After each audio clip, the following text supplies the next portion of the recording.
Thank you, President Ford. This is an exciting day. We are so uh, thankful for our companies for being here, taking time out of busy schedules to come and help us recognize our students. We are appreciative of parents and family members and friends being here as well. We're super proud of our students. This is a competitive program. This program has been in existence for 8 years now, and it's gotten more and more competitive every year. Not every student is selected. So students, be proud of yourselves and this wonderful opportunity that's being placed before you. And parents, I hope you're proud as well. We want to take time to recognize each student, each company, and students, if you'll come forward as I call your names, multiple students at companies, if you'll all come together at once, we'll do one at a time and then a group photo. And as you come forward, we'll sign at the table and then take a photo.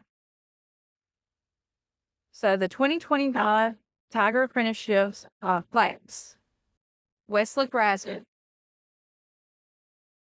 He's also in the heating and air conditioning technology program, a first-year student from Baldwin. And Mr. Bullard will be sitting in on this photo as well. Mr. Kane has not been here. Wes is at Booneville Heating and Cooling here in the. Mr. Matthew Kane selected him to apprentice while he's in his program. Many of these students are able to apprentice their full 2 years in their program.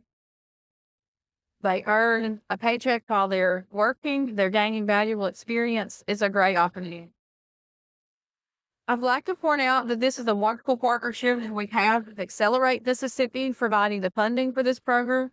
Also with Three Rivers Planning and Development District, they help us with this program as well. We couldn't do the program without Accelerate and Three Rivers helping us along the way. It's a great opportunity. Again, we're in our 8th year. We're just super proud of our students. We're especially thankful for our companies for investing in Northeast, our programs, and our students.